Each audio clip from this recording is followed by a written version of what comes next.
Your uncle didn't hide treasure in that truck, Rowan said. Preston's hand tightened around the tow order. Then why are you guarding it like your life depends on it? The whole yard went quiet. May stopped breathing for a second. Gabe looked at the ground.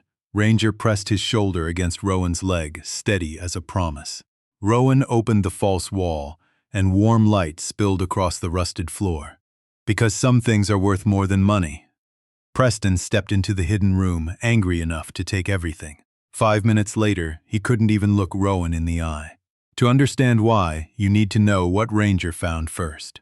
At 42, with 6 months of sleeping in places no man should have to call temporary and exactly $20 folded behind his veteran ID, Rowan Hale did not spend the money on a motel room, a hot meal, or enough gas to leave Cedar Bend, North Carolina. He spent every cent on the one thing sitting in Marsh Creek salvage that nobody wanted to touch: a rusted box truck with flat tires, a dead battery, and the faded ghost of old white letters on the cab door that once read Bain's Custom Cabinets. The truck had been parked in the back corner of the yard for 18 months, half hidden by Johnson grass and stacks of cracked bumpers, ever since the old man who owned it died with no one willing to claim it. May Calloway, who ran the salvage yard with reading glasses on a chain and a voice that sounded rougher than her heart ever managed to be, warned Rowan twice. "It doesn't run," she said. "It doesn't roll. County wants it gone. You're buying a metal box and a headache." Rowan looked past her at the truck. The summer heat had baked the rust into the color of dried blood on a penny. Rain from the night before still clung to the weeds around the tires. Ranger, his German shepherd, stood beside him without pulling the leash, ears raised, eyes fixed on the truck, as if it had called his name from behind that closed cargo door. Rowan had learned to trust that look. Ranger did not waste attention, not on strangers, not on noise, not on empty things. "A metal box with a roof," Rowan said. His voice came out calm, almost flat, the way it did when he was holding more inside than he wanted anyone to hear. "That's more than I've got tonight." May stared at him for a long second. She took in the sunburn at the back of his neck, the military duffel at his feet, the worn boots polished out of habit long after polish stopped mattering, and the dog leaning just close enough to say, without words, this man still belonged to somebody. She let out a breath, opened the office door, and wrote the bill of sale in square block letters. Rowan laid the 20 on her desk and smoothed it once with 2 fingers. It was a small gesture, but May saw it. A man does not smooth money like that unless it is the last of something. She handed him a key on a dirty brass ring. "That truck belonged to Harold Baines," she said. "He was a strange old man, but a decent one. If you find anything in there, remember decent before you remember strange." Rowan did not know what she meant. He would before sunrise.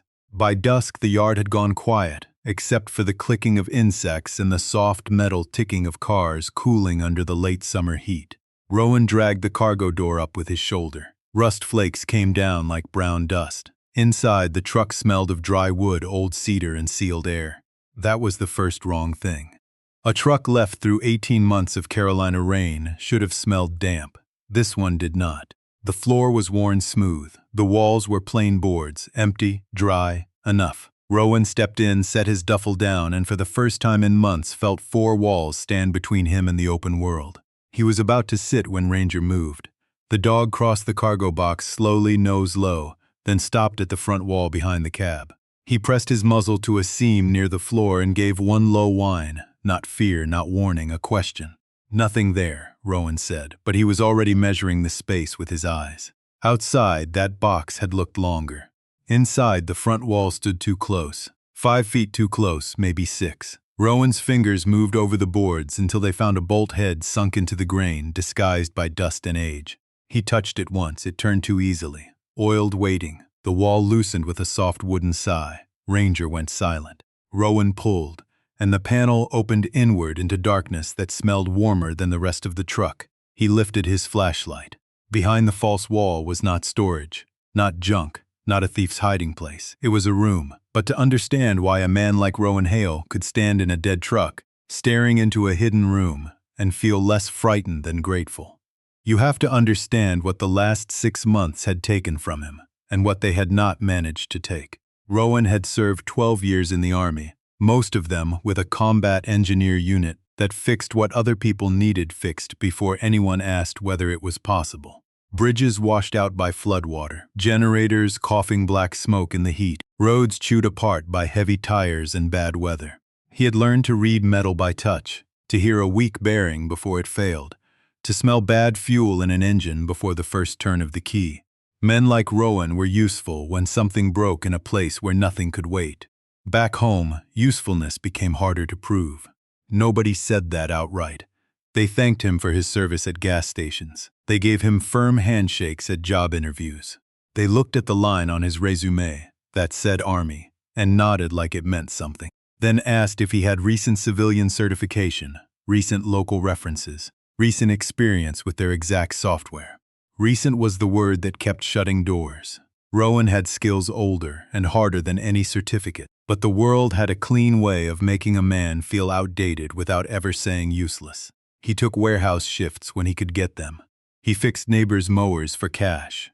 He patched a diner freezer once with a roll of tape, a borrowed wrench, and the kind of patience that comes from knowing food spoils faster than pride heals. Still, bills moved quicker than work.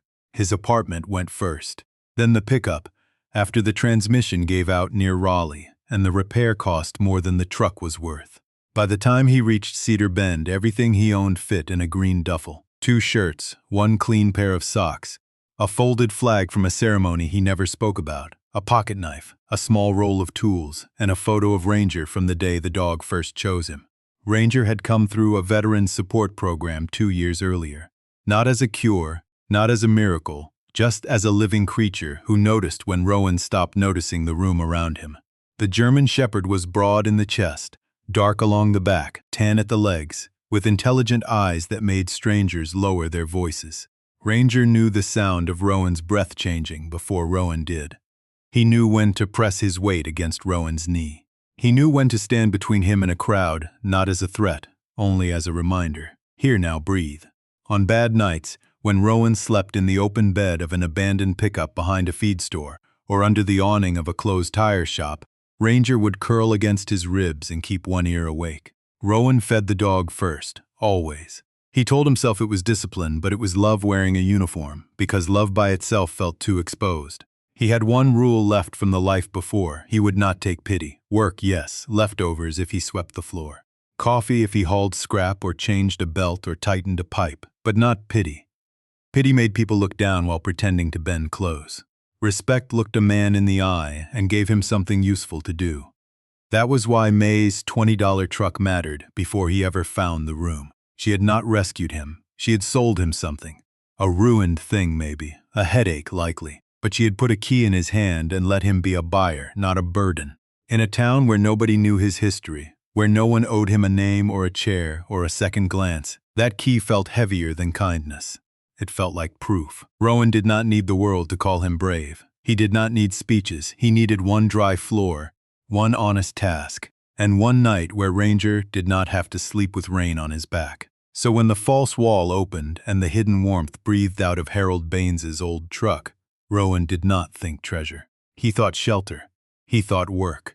He thought maybe some things waited in the dark not to trap a man, but to see whether he still knew how to open a door gently.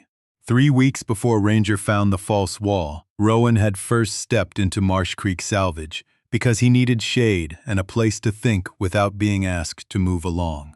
The yard sat beyond the last traffic light on the south side of Cedar Bend, where the road narrowed. The ditches grew high with summer grass, and the smell of hot rubber, old oil, and red clay hung in the air.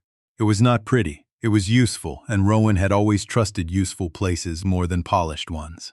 Rows of dead cars leaned under the sun with their hoods open like tired mouths. Pickup beds were stacked with alternators, cracked mirrors, bent wheels, and things other people had given up on too early. Ranger walked beside him, calm but watchful, nose gathering the whole yard one breath at a time. May Calloway saw them from the office window before Rowan saw her. She had run that place for 27 years, long enough to know the difference between a thief, a drifter, and a man trying very hard not to look desperate. Rowan did not touch anything that mattered to her. He walked the rows the way a mechanic walks a hospital ward, noticing what could still be saved. a Ford with a good radiator, a Chevy with clean hinges, a mower engine under a tarp that only needed fresh fuel and someone patient. On the third afternoon, May came out with a clipboard and found him crouched beside a generator that had not started in years. "You planning to steal that?" she asked. Rowan did not look up. "No, Mom. Planning to tell you your fuel line's cracked." May stood there, sun flashing on her glasses. "I didn't ask." "No, Mom." He wiped dust off the casing with his thumb. "But it is." She should have told him to leave. Instead, she handed him a wrench and watched him work. 20 minutes later, the generator coughed, shook, spat a little smoke, and settled into a rough but living hum. Rowan stepped back as if the sound belonged to May, not him. Ranger sat near his boot, ears easy now. May stared at the machine, then at Rowan's hands. "You eat today?" Ranger did. "That is not what I asked, I know." She did not smile, but something behind her expression shifted. From then on, she let him earn small things. Coffee for sorting batteries, a sandwich for pulling copper from scrap appliances, a place under the awning during hard rain if he swept the office floor before morning. She never called it help. Rowan respected her for that. A man can accept work when he cannot accept rescue. The box truck stayed in the back corner through all of it, half swallowed by weeds, its cargo door streaked with rust, its tires pressed flat into the gravel. Ranger noticed it first. Each time they passed, the dog slowed. Not much, just enough. He would turn his head toward it and breathe deep, as if there was a familiar scent buried under the metal and mildew. Rowan figured a raccoon had nested inside, or maybe Ranger smelled May's old dog treats from years ago. Then one hot Friday, a county notice appeared under the windshield wiper, sealed in plastic, bright orange against the dead brown truck. May stood in front of it with her lips pressed thin. "They finally want Harold's truck gone," she said, though Rowan had not asked. "Crusher comes Monday." Rowan looked at the name ghosted on the door, Baines Custom Cabinets. Harold was the owner? May nodded. Harold Baines, best cabinet man this county ever had. Could make walnut look like it had been waiting 100 years to become a door. Strange toward the end. Drove nights, kept to himself, paid his bills, never made trouble. She tapped the orange notice. And now he's paperwork. Ranger stepped closer to the truck and laid his nose against the cargo door seam. May watched the dog, then looked at Rowan. Maybe she understood before he did. Rowan thought about the rain coming later that week, about the bridge underpass that smelled sour after storms, about waking with Ranger's fur damp against his side. "If somebody bought it before Monday," he said, "you wouldn't have to crush it." May turned slowly. "Rowan." It was the first time she used his name like a warning. "It's dead weight. So am I, according to some people. Don't get poetic on my gravel." He almost smiled, almost. "How much?" May looked at the truck for a long time, then at Ranger, then at the man who still stood straight even with nowhere to go. $20, she said, "and you keep it clean." Rowan reached into his pocket, already knowing what he would find there, already knowing what he would lose. Rowan stood with one hand on the loosened panel and the other wrapped around the flashlight, waiting for his eyes to accept what the beam had found. The space behind the false wall was not a storage pocket. It was not a place where someone had tossed tools and forgotten them. It was a room built by a man who knew wood, knew weather, and knew how lonely a night could get when there was nowhere safe to close your eyes. 6 feet deep, the full width of the truck, paneled in yellow pine darkened by age until it glowed like old honey. The ceiling was low enough that Rowan had to bow his head when he stepped through, and that small bow made him feel, oddly, like he was entering a chapel instead of a hidden compartment inside a dead box truck. Ranger went first by half a step, nose working slowly, not excited now, almost respectful. The dog circled once and stopped beside a narrow folding cot bolted to the floor. On it lay 2 wool blankets, folded square, clean under a thin veil of dust. A small stove sat in the corner, no bigger than a milk can, its pipe running up through a sealed collar in the roof. Beside it was a metal box labeled fuel in block letters, and above that a hand-painted warning about ventilation, plain and careful. Whoever built this had wanted warmth, not danger. Rowan ran his fingers along the wall and felt the insulation behind the boards, tight and deliberate. Outside, late summer rainwater still dripped from the truck's roof. Inside, the air held dry, almost soft. Across from the cot, a work table folded down on 2 chains. A pegboard hung over it, each tool outlined in black paint: coping saw, chisel, hand plane, rasp, screwdriver, all. Only a few spaces were empty. The rest waited in their painted shadows, clean and oiled, as if Harold Baines might come back any minute and expect them to be where his hands remembered. Rowan knew that kind of order: army order, workshop order, grief order. The kind a man builds when the inside of him has gone loud and he needs one small corner of the world to obey. Ranger nudged something under the table. Rowan lowered the light: a stack of folded towels, a first aid kit, a box of socks still in paper bands. Several shirts, all washed, all different sizes, none new, all useful. On a shelf above the cot sat coffee tins, tea bags, paperback westerns, a road atlas, a weather radio, batteries sealed in plastic, and a jar full of sharpened pencils. Then Rowan lifted the flashlight higher and saw the photographs. They covered the far wall from shoulder height to the ceiling, tucked into thin wooden strips instead of frames. Men and women, old, young, middle-aged, tired, guarded, sunburned, hollow-eyed, laughing despite themselves. A truck driver holding a paper cup.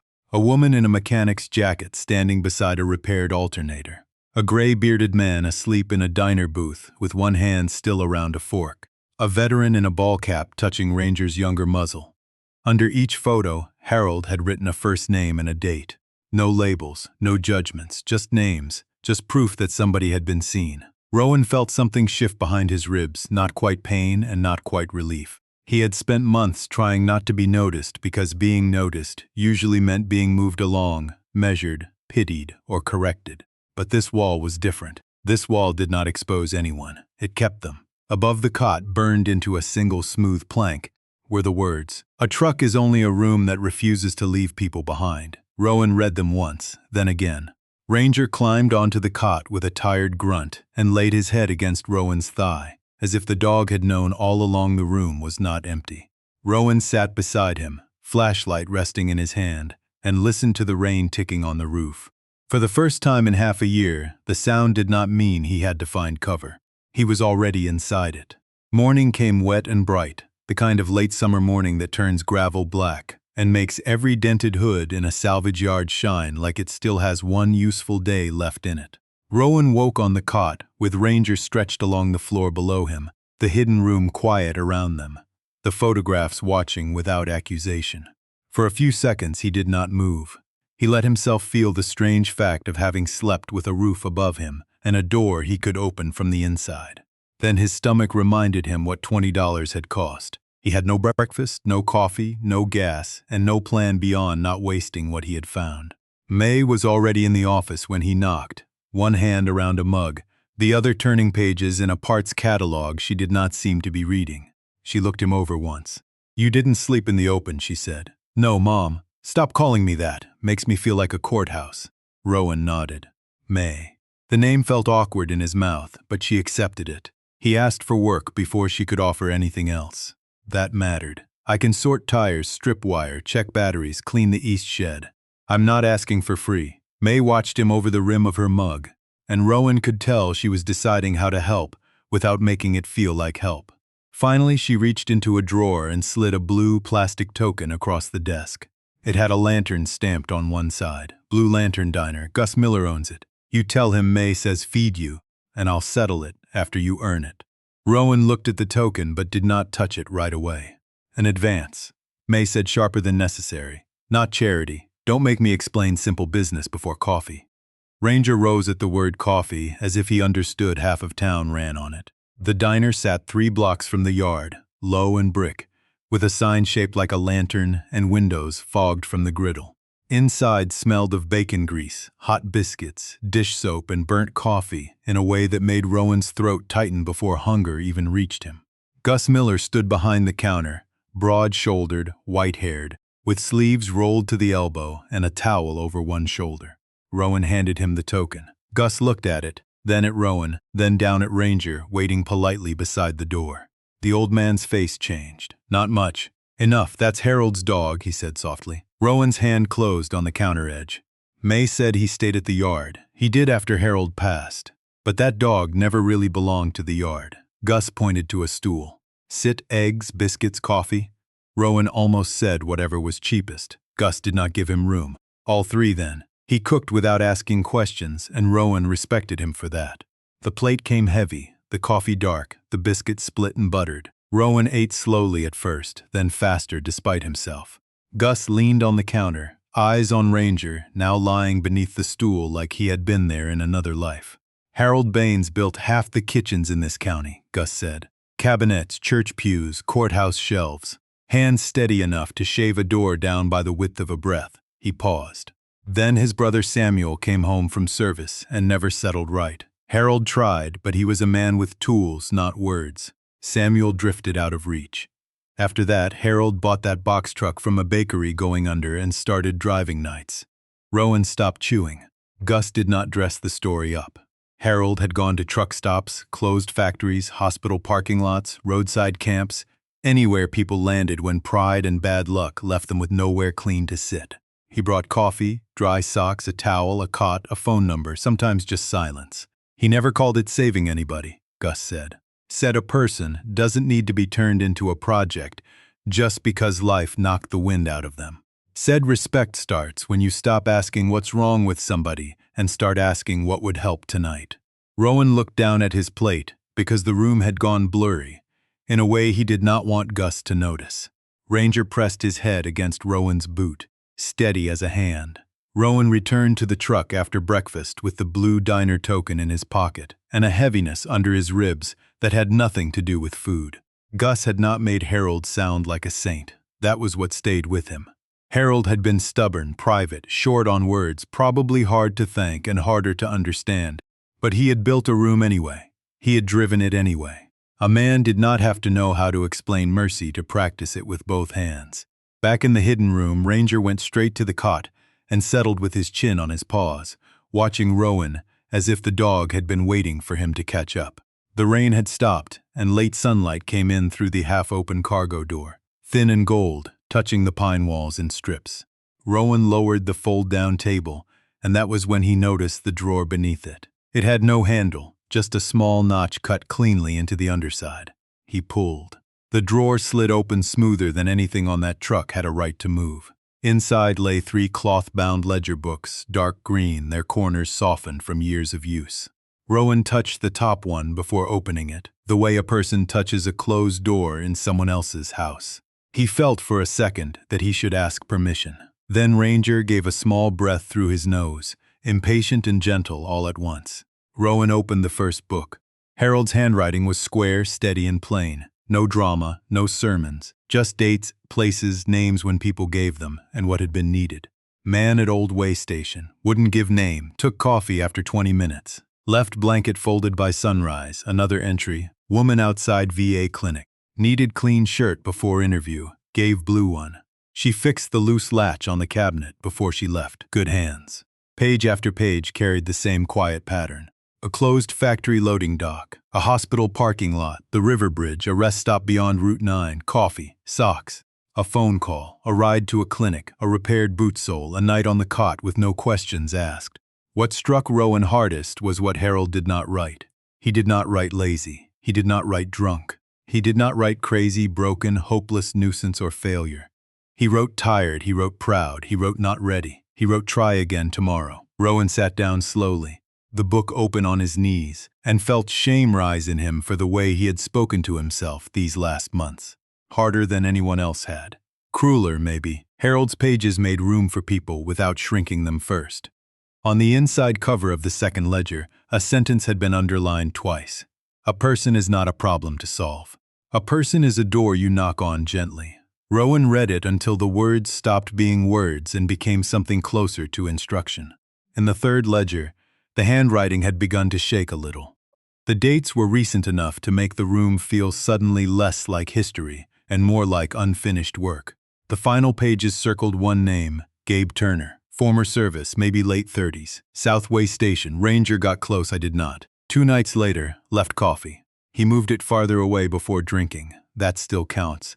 Then, bring dry socks Friday, no pressure, let Ranger lead. The page after that was blank. Rowan stared at the white space. Harold had died before Friday came. A promise had been left open in ink and silence. Ranger lifted his head, ears forward, as if he knew the name, or the place, or simply the shape of a road not yet taken. Rowan closed the ledger carefully and looked around the hidden room. The cot, the socks, the tools, the wall of names. He had thought the truck was a shelter. Now he understood it was also a method. Go slow. Bring something useful. Do not corner a proud man with kindness. Let the dog speak first if words are too heavy. Outside, May called for him to start on the tire pile. Rowan stood, slid the ledgers back into the drawer, then stopped and took the third one with him, work first. Then coffee. Then the Southway station before dark. By late afternoon, Rowan had black dust in the creases of his hands, a stack of sorted tires behind him, and Harold's third ledger wrapped in an old towel under the driver's seat of a truck that still could not drive. Work had steadied him for a while. Work usually did. A tire had a size, a battery held charge or did not. Rusted bolts either came loose or taught a man patience. People were harder, and Harold's ledgers had left Rowan carrying more people than he knew what to do with. He was rinsing his hands at the outdoor spigot when a silver pickup rolled through the open gate of Marsh Creek Salvage, too clean for the yard and too slow to be lost. Ranger noticed first. The German shepherd stood from the shade beside the office, ears lifted, body quiet, not alarmed, aware. May came out with a rag in one hand, and her glasses pushed into her hair. Her mouth tightened before the truck door opened. "Preston," she said, and there was no welcome in it. The man who stepped out looked late 40s, maybe a little older, dressed in pressed jeans, polished boots, and a pale button-down that had never known grease. His face carried the shape of Harold's in the brow and jaw, but where Harold's photographs had shown tired warmth, Preston Baines carried something sealed tight and polished over. He looked at May first, then at Rowan, then past both of them to the rusted box truck in the corner. "I heard you sold my uncle's truck," he said. May folded the rag once. "I sold a salvage vehicle the county ordered me to clear. That was estate property. It sat here 18 months. You signed off on disposal last spring." Preston's eyes moved to Rowan's worn boots, then his duffel near the cargo door, then Ranger standing between shade and sun. His voice softened in a way that did not feel kind. "You the buyer?" Rowan dried his hands on his pants. "Yes, Preston Baines." He offered no handshake, only the name like it should open something. "Harold was my uncle. That truck has family history in it. Tools, records, maybe personal effects. I'm willing to make this simple." He reached into his pocket, pulled out a money clip, and peeled off 2 crisp $100 bills. "You paid 20. I'll give you 200. 10 times your money. Clean enough ending for everyone." Rowan looked at the bills. 2 weeks ago, that money would have felt like oxygen. Food, gas, a laundromat, maybe one night behind a locked motel door where Ranger could sleep without listening. But the thought passed through him and kept going. "No, thank you." Preston blinked, as if refusal had not been one of the routes available. "You may not understand what you bought. I understand what May sold me. A salvage title doesn't erase blood." Rowan felt May shift beside him. Ranger took one step closer, not forward, just closer to Rowan's leg. Preston saw it and gave the dog a thin look. "My uncle spent his last years running around this county, picking up people who were not his responsibility. Meanwhile, his own family got leftovers and silence. If there's anything in that truck, anything at all, it belongs where his name belongs." He pointed toward his own chest, but the gesture looked less like ownership than an old bruise asking to be touched. Rowan heard that, though Preston probably did not. May's voice came low. "You had time to come for it, and you had no right to sell it to some drifter veteran sleeping in your yard." The words landed clean and cold. Rowan did not answer at once. He had learned in uniform that not every shot deserved movement. He kept his face still, but something inside him stepped back from Preston, not out of fear, out of recognition. Men who needed to make someone smaller usually had a place inside where they still felt small themselves. Preston slid the money back into his pocket when Rowan did not reach for it. "Then I'll have an attorney review the transfer. County recorder too. Until that's settled, nobody should be living in that vehicle." May let out a humorless laugh. "Now you care about county rules?" Preston turned toward her. "I care about what Harold owed." Behind the office, a white SUV slowed outside the fence. The real estate man who had been circling May's land for months. Preston saw him. May saw Preston see him. Pressure gathered without anyone raising a voice. A lawsuit could make May tired. A tired owner might sell. A truck could disappear in paperwork without ever moving an inch. Rowan looked past Preston at the box truck. At the cargo door still half open, at the hidden room no one could see from the gravel. Harold's sentence from the ledger came back. A person is a door you knock on gently. Rowan did not yet know how to knock on Preston Baines. He only knew the man had arrived looking for money and had brought a wound instead. The thing about pressure is that it makes a man show himself. Not the version he offers at counters and gas pumps. The real one. The one that stands up when nobody is sure what can be saved. After Preston left, Marsh Creek Salvage went quiet in a way that did not feel peaceful. May went back into the office and pretended to fight with invoices. The white SUV rolled away from the fence, slow enough to be noticed. Ranger stayed by the box truck, nose pointed toward the south road, as if the day had not finished speaking. Rowan worked until the lights softened. He stacked the last tire, washed his hands, and found Harold's third ledger under the driver's seat, where he had wrapped it. The final line waited there, plain as a hand left open. Bring dry socks Friday. No pressure. Let Ranger lead. Friday had come and gone months ago for Harold, but the road was still there. The Southway station sat 6 miles out of Cedar Bend, abandoned after the highway reroute pulled traffic east. Rowan got coffee from Gus at Blue Lantern without explaining much. Gus filled a thermos, added milk and sugar, then put a paper sack beside it. Biscuits, he said. Don't argue. They're ugly ones. Rowan looked at him. Gus looked back. An ugly biscuit is still a biscuit. May had left a small canvas bag near the truck's step. Dry socks, towel, flashlight, soap, 2 clean shirts, and a note that said business inventory. Return what doesn't get used. Rowan almost smiled. Almost. By the time he and Ranger reached the old way station, evening had turned the fields copper. The place looked like the county had forgotten it on purpose. A cracked concrete scale. A booth with dusty windows, weeds growing through asphalt. Beyond it, under the edge of a broken awning, sat a man in a faded work jacket, late 30s or maybe early 40s, beard trimmed badly with a pocket knife. Boots lined up too neatly beside him to belong to someone who had given up. Rowan knew that detail before anything else. A man can lose a lot and still keep order where he can. Ranger stopped first, no bark, no pull, just a stillness that made the air around him careful. The man looked at the dog, then at Rowan, then at the thermos. Not interested, he said. Rowan stayed where he was. That's fair. I don't need a program. Didn't bring one. Don't need a preacher either. Didn't bring one of those. The man's mouth tightened, not quite anger, not quite surprise. Rowan set the thermos on the concrete between them, far enough away that the man would not have to come close. Beside it, he placed the canvas bag. Coffee, socks, flashlight works, keep it or leave it. What do you want? The man asked. Rowan heard the whole country in that question. Suspicion, pride, exhaustion. Every closed door dressed up as common sense. He thought of Harold's ledger, of May's $20 sale, of the photographs on the pine wall. I want to say I'll come back tomorrow, Rowan said. That's all. He clicked his tongue softly, and Ranger turned with him. They walked away without looking back. Rowan wanted to look. His neck almost did it on its own. But the ledger had taught him better. Don't make a man prove he isn't running. Give him the dignity of being trusted where you can't see him. The next evening, the thermos sat rinsed on the scale, empty. The socks were gone. The flashlight remained, placed upright like a small marker. Rowan filled the thermos again. The third evening, the man was waiting under the awning with Ranger's eyes on him, and one hand resting near the coffee, not touching it yet. Gabe Turner, he said, like the name cost him something. Rowan nodded. Rowan Hale? That your dog? More like I'm his assignment. A breath left Gabe that could have become a laugh if it had trusted the room more. Ranger walked over slowly and stopped 3 feet away. Gabe watched him for a long time before lowering one hand.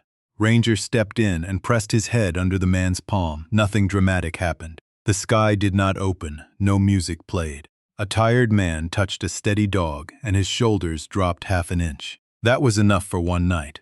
On the 5th evening, rain came warm and hard, hammering the old scale roof and turning the weeds silver.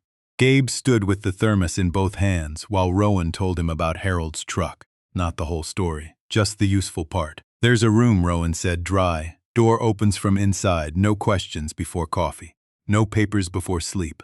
Ranger already approved it. Gabe looked down at the dog. And if I leave, then you leave. If I stay, Rowan held his gaze. Then you stay as a man, not a problem. Gabe turned toward the road, rain running off the awning behind him. Then he picked up the canvas bag and walked beside Ranger, not Rowan, back toward the rusted truck with the light waiting inside. By the next morning, Gabe was asleep in the hidden room, one arm folded under his head, boots lined neatly beside the cot as if order still mattered even when life had gone sideways. Rowan had slept on the cargo floor with Ranger against his shoulder, waking twice to the sound of rain, easing off the roof, and once to Gabe whispering. Door opens from inside, Rowan had answered in the dark, every time. After sunrise, the salvage yard smelled of wet gravel and warm weeds. May stood outside the office with a mug in both hands, watching Gabe step down from the truck without shame in his face, only the careful stiffness of a man not used to being seen after needing help. Gus had driven over with biscuits wrapped in foil. Nobody made a speech. Nobody asked Gabe to explain himself. That was the first good thing about the morning. The second did not last. Near 10, a flatbed wrecker turned through the gate, its amber lights spinning without siren, followed by Preston Baines in the same clean silver pickup. He stepped out holding a folder, jaw set, shirt pressed, eyes refusing to land on the truck too long. "County review is pending," he said. "Vehicle needs to be moved to a bonded storage lot until ownership is clarified." May put her mug down on a fender. "That's a fancy way to steal something without getting your hands dirty. It's a legal way to protect family property."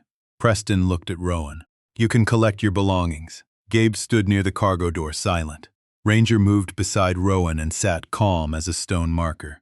Rowan felt the old heat rise in his chest, not anger exactly, more like the body's memory of losing one more thing after being told to be reasonable about it. He looked at the wrecker, at May's tired face, at Gus with his arms folded, at Preston standing inside an old hurt and calling it law. Then he thought of Harold's words. "A person is a door you knock on gently." Rowan walked to the cargo door and pulled it open. "You think Harold hid something from you," he said. "Come see it before you take it." Preston's eyes narrowed. "I don't need a tour. No. You need the truth. There's a difference." The yard went still around that sentence. Preston hesitated long enough for everyone to notice, then climbed into the truck. Rowan turned the disguised bolt and opened the panel. Warm pine, tool oil, coffee, wool, old photographs. The room received Preston without defending itself. That seemed to bother him more than any argument could have. He stepped inside and looked first at the tools, because a Baines man could not help seeing workmanship before meaning. His fingers hovered near the hand plane, the clean joints, the table chains, the careful stove collar. Whatever Harold had failed to say in life, he had said in wood. Preston swallowed once. "What is this?" His voice had lost its polish. Rowan answered softly. "What he did with the truck." Preston turned toward the photo wall. Faces looked back at him. Tired, grateful, guarded, proud, ordinary. Men and women Harold had met on bad nights and remembered by name. Preston's mouth tightened again, trying to rebuild the story he had carried in. Then his eyes caught one photograph low on the left side, half shadowed by the doorframe. He leaned closer. A younger Preston stared from the print, 29 or 30, wearing a stained work shirt, standing beside Harold's shop bench with a coffee cup in one hand, and a stubborn, embarrassed look on his face. Under it, in Harold's square writing, were the words, "Preston. First summer back, good hands, too proud to ask. Left coffee anyway." Preston did not move. The wrecker lights kept turning outside, orange washing the room in slow pulses. May stepped into the doorway behind him. "He kept you there," she said. "All this time." Preston touched the edge of the photograph with one finger, not taking it yet, just making sure it was real. "I thought he replaced me," he said, barely above a breath. Rowan looked at the wall, then at the man. "Maybe he didn't know how to say you were first." Something in Preston's face opened and collapsed without sound. No shouting. No apology big enough for the years.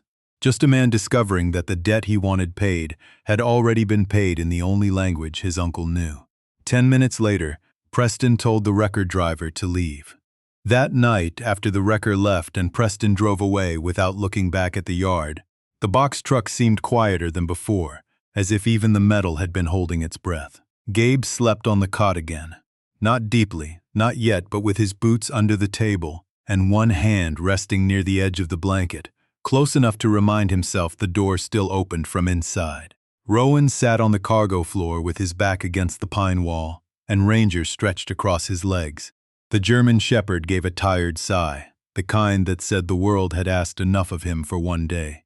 Rowan rubbed the thick fur along his neck, slow circles behind the collar, and felt something hard beneath the tags. At first he thought it was a burr caught from the weeds. Then his fingers found brass. A small flat key, darkened by age, tucked between Ranger's ID tag and an old rabies tag from Harold's time. May had kept the dog for 18 months. Gus had fed him bacon under the counter. Preston had known him from old stories. Nobody had noticed the key because nobody had sat this long in the quiet, with one hand on Ranger's neck and nothing to prove. Rowan held it up in the lamp glow. Under the cot, a small cabinet had blended into the woodwork so well he had missed it every time. The key fit. Inside were 4 things: $4,500 in worn bills, a clean title signed by Harold Baines with the buyer line left blank, a folded route map marked in pencil, and a letter. Rowan opened the letter last. Harold's handwriting looked weaker than in the ledgers, but the words still stood straight. If you found this, then Ranger trusted you long enough to let you find it. That matters. This truck was never meant to belong to one man forever. It belongs to whoever keeps the road open. Use the money for fuel, tires, food, repairs, coffee, socks, whatever lets a person rest without having to trade away dignity. Don't turn people into projects. Don't make them earn kindness with a confession. Give them a dry place first. The talking can come later, or not at all. Rowan had to stop there. He looked at Gabe sleeping 4 feet away, at Ranger blinking in the lamplight, at the photo wall where Preston's younger face now made a different kind of sense. Harold had not left a fortune. He had left instructions. That was worth more. By morning, Rowan knew what to do. He gave May the title to file properly and used the first part of the money to make the truck roadworthy. Battery, tires, fuel lines, brake work, new seals around the roof vent, and a safer stove collar that Preston repaired himself 2 days later without making an announcement. Gus cleared a shelf behind the Blue Lantern counter and filled it with coffee, socks, canned food, clean towels, and prepaid diner tokens. May kept usable parts aside and called it inventory control. Gabe stayed long enough to rest, then long enough to help, then long enough to become part of the route. The truck changed slowly, the way real lives do, not with one miracle, with 100 small returns. A cup left where someone could reach it. A door opened before questions. A dog stepping forward when words failed. Rowan framed the original $20 bill beside Harold's burned sentence on the wall. He had thought he was buying shelter. He had bought a calling. Late that first warm autumn night, he parked near the old South Road, opened the cargo door, and turned the lamp toward the dark. Ranger sat beside him, ears high, watching the edge of the trees. Somewhere out there, someone still believed being seen meant being judged. Rowan waited anyway. The light stayed on. If Rowan and Ranger's journey moved you, tap like, subscribe, and tell us which moment stayed with you most. Also, comment where you're watching from tonight.